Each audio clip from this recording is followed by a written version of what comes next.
Peace. What's good? How y'all doing? Today is Wednesday, November 2nd, 2022. I pray that this message reaches you all in the best of health, spirit, and mind. I am well. Let me share my screen. I'm glad I realized that before I got too deep into this. Okay, there we go. And let me make sure I'm recording. Yes, I'm recording. Yes, you can see my screen. All right, cool. Um, like I said, today is Wednesday, November 2nd, 2022. I pray that this message reaches you all in the best of health, spirit, and mind. I'm doing very well. Thank you. Today, I have a few things I want to talk about, some stuff that's going on, obviously trending, particularly with the murder of Takeoff. But more specifically, because I'm going to do a separate video about that, so I'm not going to talk in depth about that, especially because I think it's too soon. But more on that in a second. My subject today is maintaining the frequency, and I'm choosing to talk about this today because that is going to be, and that is the most tumultuous and difficult aspect of where we're headed as a species and what it's going to take to not become a part of this madness, being in this world and not of this world. So maintaining the frequency is what we're going to talk about today. If you're watching this video on YouTube, this is going to be a clip. If you would like to see the full video, the full 1 hour video, you can watch it on demand on my website, or you can sign up for my membership channel. All of that information will be in the description. Also, I wanted to share with you guys, I don't know if you're aware of an artist. I just came across her, and I've fallen in love with her music. Her name is Yaima. I hope I'm saying it right, Yaima. And I found her 2014 album. It's called Pellucidicity, whatever that means. And I actually really, really like it. I've been playing it all morning. And then I also listened to another one of her albums. I think it was from 2015 or 2016. I'm going to play one of her songs at the end of this video, just so you guys can kind of get a feel for it and see if you like it. But she's like or I don't know if it's a band, I don't know if it's a woman. They don't have any images on their album covers, but it is a female singing, and it is a really, really dope, eclectic, kind of like Alanis Morissette, but with soul. And then also there's like a lot of high vibrational language in the music. There's some fork tuning, there's some frequencies, there's some music bowls. I just listened to it one time, like I said, so I'm gonna go back and listen to it again and listen to all of her albums actually. But I'm gonna play one of her songs at the end of this video, and if you guys like it, you can check her out. So, maintaining frequency. So first of all, when I woke up yesterday, and the irony of me doing the is hip hop facing divine judgment simultaneously while this mass grieving slash mourning slash traumatization, because I don't know if the collective consciousness understands how traumatizing it is to just be so enveloped in violence.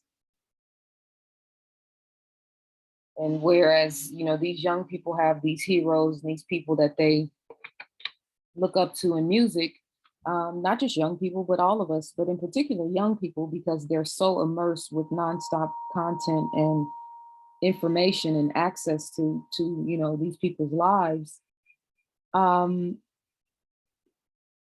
And so we have these very traumatic experiences with death, which, like I talked about in this hip hop facing judgment, divine judgment series. Like, there's nowhere else in the world where you have a specific group of people, meaning Black men in hip hop, that have gained success, that have gained fame, that have gained some semblance of wealth, that are dying in mass in very tragic and violent ways, not like 2 or 3 or like 5 or 6. This is an ongoing tragedy that's playing out in front of the world, and Hollywood is harvesting this energy, and the hip hop executives are harvesting this energy. Black culture is most definitely harvesting this energy and magnifying it.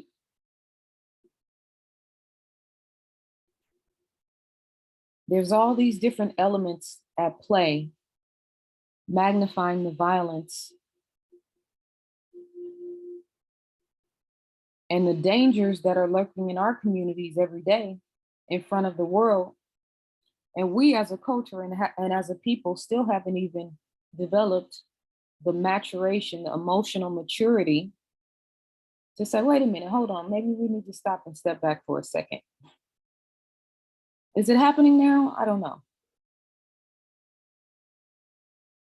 Maybe we need to stop and do a self-awareness check.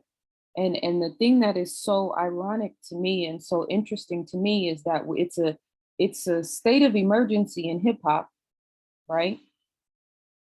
And you're seeing a lot more artists coming forward and talking about it. I saw the white lawyer, I think he said he was a Jewish lawyer, who, was basically calling out and asking for an end to the violence and asking for the artists to, sort of step back and check their words and check what it is they're putting out into the universe.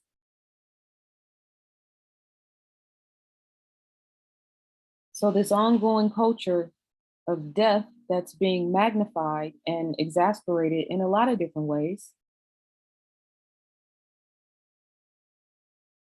And so we're having a conversation about hip hop and about the dangers of hip hop and about the hip hop police and about the hip hop culture and what you put in your lyrics, et cetera, et cetera. But the one area that we're still not taking seriously and still not focusing on is the fact that these artists are reflecting mirrors from the environments that they come from. So this is what's happening in the Black community in urban areas every single day.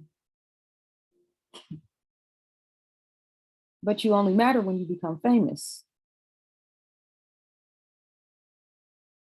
You know how many beautiful, intelligent brothers that I knew coming up in Oakland that ended up getting murdered, that I went to high school with, or that I had connections or relationships with, that could have did anything, that could have become anything, but became victims to those environments and victims to that frequency that's permeating in those neighborhoods, that consciousness.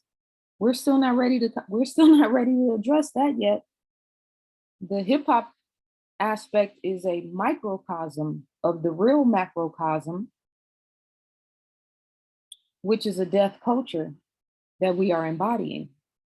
And it's not just men on wax talking about killing somebody or robbing somebody or the Draco and all this other language that we use that signifies death. It's also the legalized prostitution now, and every time you go online, you see in the crack of somebody's ass. Yeah, to me, that's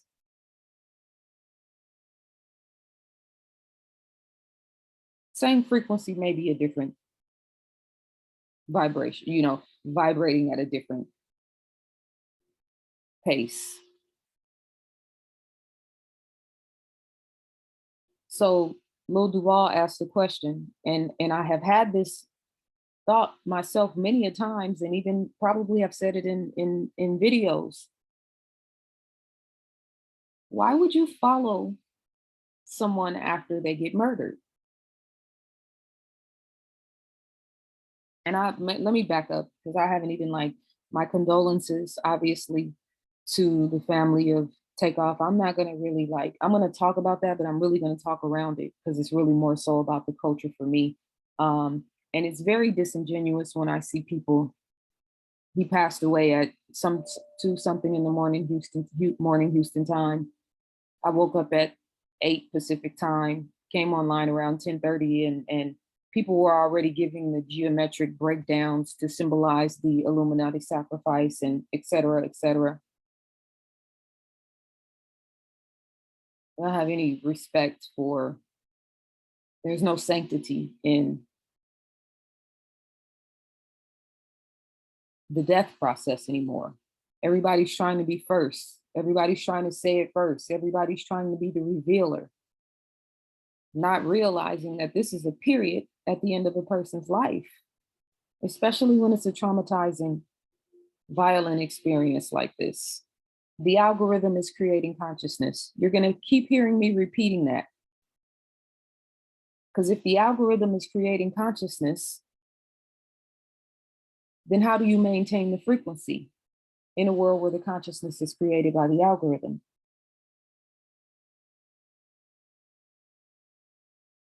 So when Lil Duval poses the question, why would you follow someone after they die? They're not here anymore. Like, this is, what is that about? That's the algorithm creating consciousness. That's people immersed in a world where trending topics are determining their state of awareness and their consciousness. So it's like getting on the bandwagon of grief, getting on the bandwagon of this is tragic. I see people are posting a meme, and I think my son, if I'm not mistaken, it may have been him, it may have been someone else, but it basically says boycott Black murder. What does that mean? You can boycott a jewelry store. You can boycott Target. You can boycott riding the bus. You can boycott social services or systems or organizations or institutions. How do you boycott something that you're not participating in?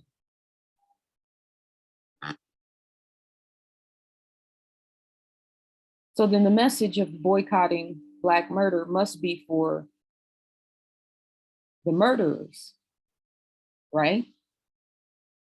Are we reaching them now through social media memes? And I know it's in real time, it's really just to start a conversation and to bring more awareness and to bring more urgency to this subject. Just like Black Lives Matter was rooted in something I believe that had good intentions until it didn't.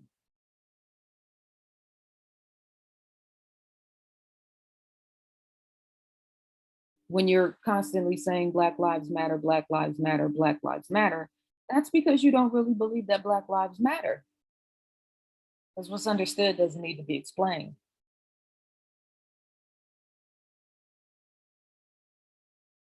Boycott Black murder.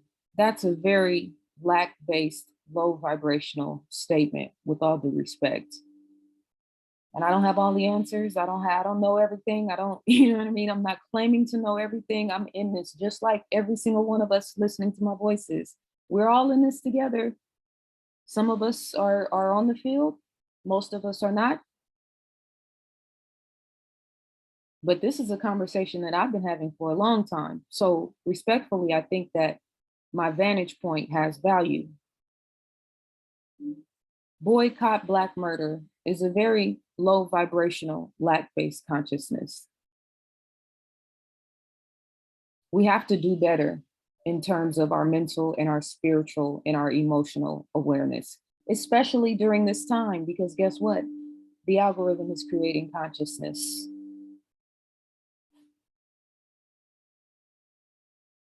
Artificial intelligence is programming the masses, telling you what to think, telling you who to follow, telling you how to feel, telling you when to react, telling you what's important, telling you how to dance,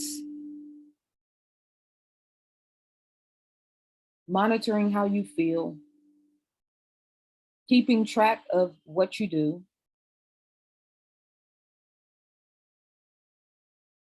So where's the concept of original thought, the concept of authenticity? We're here to create, we're here to expand, we're here to grow.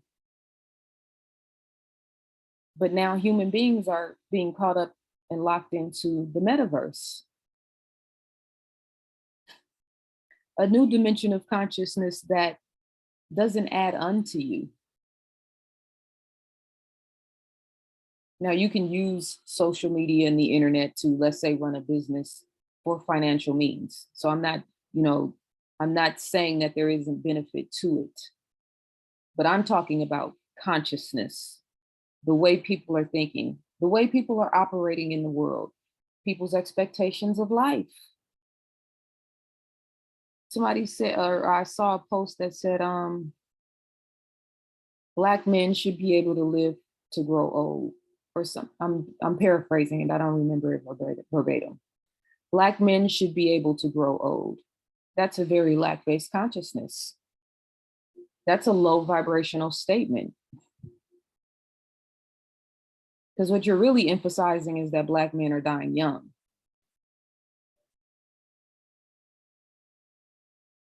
So we could say something like, I am that I am. That's where my first thought went. I'm being honest. But, to come back down to earth and get out of the lofty place. This is a mind, body, and soul sovereignty game. And so in the headline news, episode 8, I showed the situation with all of those people who passed away in Seoul, South Korea. 150 people died. Same exact measures, same exact language in the articles. Pretty similar situation as what took place at the Travis Scott Astroworld Festival in Houston, Texas. I've talked about that multiple times. A bridge collapsed in India. I'm going to talk about that in the headline news episode this week, which will appear on my membership channel, episode 9.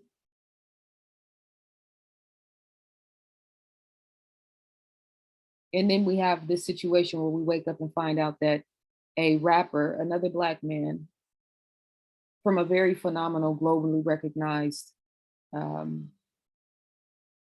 group, has been murdered. And not only that, but people are showing the imagery on social media.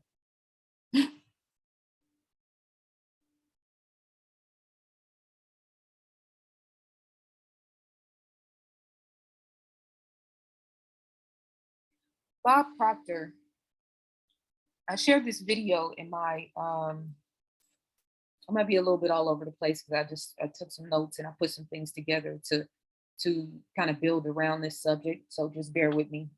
Eventually I'm going to bring it all full circle, hopefully. Bob Proctor, I put this clip in my Instagram page in my story. He said, and this is critical, leave everyone with the impression of increase. Whatever you put out is going to come back. So you don't have to get it back from them. You're going to do things for people that will never have the opportunity to do anything for you. They're part of the universe. You put it in the universe and the universe will give it back. It's the law. It has to come back. Now there's a couple of ways to analyze that, because the microcosm and the the micro and the macrocosm, the higher and the lower self, the individual and the collective consciousness. So that has an application for me as an individual and you as an individual, and then it has an application for the collective consciousness. What are we as Black people in America specifically, because we're in Babylon. And this is where it's all going down. How do we know this is where it's all going down? Because look at how our entertainers and our artists and our culture, most importantly, because while we're focusing in on hip hop is just a derivative of Black culture. They say hip hop belongs to the world. No, hip hop belongs to Black people in America. Everyone is welcome. But this is our culture. And it's reflecting what's happening in our society. So, looking at this in the macrocosm mindset, what is hip hop? What is Black culture giving to the world? What is the frequency that we're contributing? Male and female rappers. Because we see a handful of people getting very, very rich. You can look online and see the lifestyle and see the,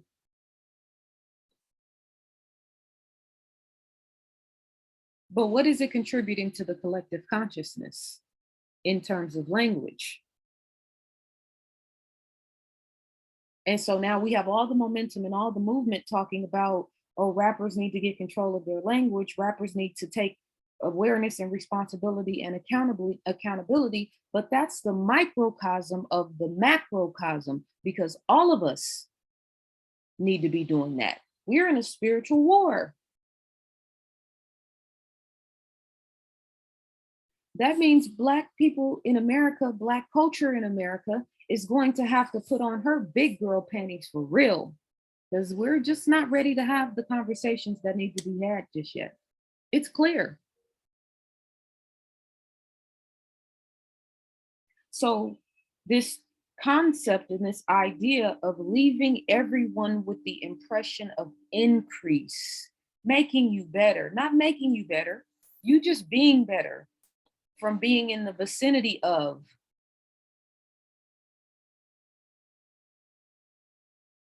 adding value to the spaces that we go to, adding value to the music that we contribute to, adding value to our culture, to our households, to our friendships, to our neighbors, to our planet, to our experience while we're here. That's creation. That's expansion. That's what we're here for. And so think about this. Have you ever had a friend? I mean, well, let me paraphrase this. The balance of this, what Bob Proctor said, is that it takes spiritual discernment and a high level of self-awareness to know who to give to, what environments to expand, what circumstances to add unto, what states of consciousness and awareness to increase. That's the balance of the light and the darkness. That's the understanding and the respect for the darkness, which is something that we've fumbled the ball on tremendously, particularly in religion. So if you have a generous spirit, like I do, I operate off top from the generous spirit spectrum. And that's, I've had to curve that and trim that and edit that and revise that until it's I'm in a good harmony and a good momentum now with it. But that's where spiritual discernment comes in. And I've said in a couple of videos, talked about being spiritually shrewd, which is going to be mandatory during these times. Here's some poison. No, thank you. Take this poison or you are going to lose your job. No, thank you. Take this poison or you won't be able to pay your mortgage. No, sir. In my father's house, there are many mansions. If it were not so, I would have told you. That's the effect of that scripture. But I always interpreted that to mean there's always going to be another door. There's always going to be another way. There's always a way out. There's always a solution. There's always abundance around every single corner of this reality. So I have a generous spirit, but I've had to learn discernment.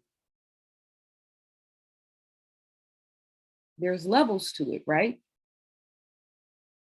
You ever had a friend that you guys had a interaction or maybe a falling out, y'all had one of those conversations, and then you found out that they were keeping track, that they were keeping score, in the friendship. Oh, I did this for you and I did that for you. And you don't remember when I did this or when I had your back or when I had this. And next thing you know, they've been talking for 5 or 10 minutes and they've been keeping a list of reasons why they're a good friend or reasons why they've done more for you or reasons why they're the better friend or et cetera, et cetera, et cetera. And I've had that happen to me a couple of times and I'm just kind of sitting there like, oh wow, you keeping score? I don't keep score because I have a generous spirit. But now you got me sitting back and analyzing and going back in my mind and keeping score. Wait a minute, what about when I did this for you or when I did that for you? Or yeah, I think you forgot a few things and da, da, da, taking me all the way out of my square, off my square. Because the bottom line is I have a generous spirit. I never kept track. The fact that I'm keeping track in my mind right now means I'm off my square. But that's that again, that spiritual discernment, that spiritual awareness. Because the better we get at it, the higher quality people we attract. I've already determined in my vibration, I don't want those kind of friends because I'm never going to keep track. So if you're keeping track, that means there's always